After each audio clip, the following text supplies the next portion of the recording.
প্রিয় বন্ধুরা, সুন্দর একটি মুহূর্ত আপনাদের সাথে শেয়ার করার জন্য চলে আসলাম।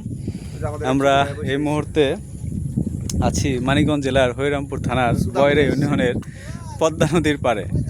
তো আমার সাথে রয়েছে আমার শ্রদ্ধেয় বড় ভাই এবং রয়্যাল গ্রুপের মালিক।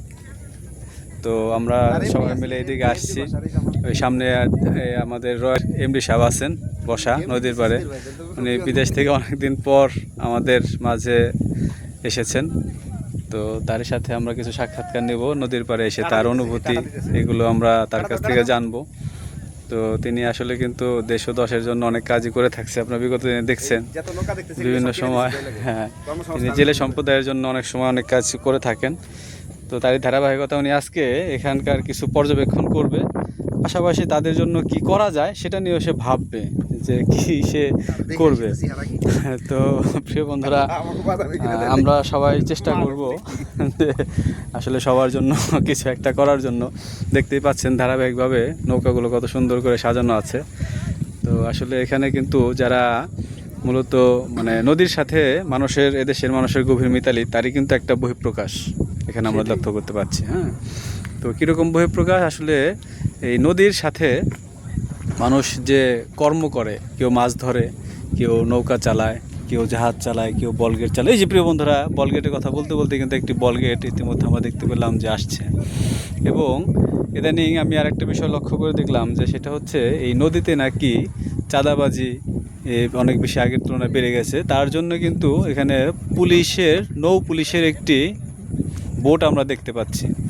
তো এখন আর কিন্তু এরকম চাঁদাবাজির কোনো সুযোগ নেই, পুলিশ প্রশাসন কিন্তু অনেক তৎপর। তো সেই দিক থেকে দেশের অনেক উন্নয়ন হয়েছে এবং নিশ্চিন্তে সবাই কিন্তু যার যার কাজ করতে পারবে। তো আমাদের যে শ্রদ্ধেয় বড় ভাই আসছে, উনি কিন্তু একটা চিন্তা ভাবনা করছে যে আসলে এই জেলেদের জন্য কি করা যায়, নদীর পাড়ে মানুষের জন্য কি করা যায় এবং প্রশাসনের জন্য, নিরাপত্তার জন্য সে কী কী পদক্ষেপ নেওয়া যায় সেই বিষয় নিয়েই কিন্তু সে চিন্তা ভাবনায় মগ্ন আছে। তো প্রিয় বন্ধুরা, আমরা আজকে আসলাম নদীর পাড়, এগুলো পর্যবেক্ষণ করলাম এবং সেই সাথে কিছু দৃশ্য আপনাদেরকে দেখানোর চেষ্টা করলাম।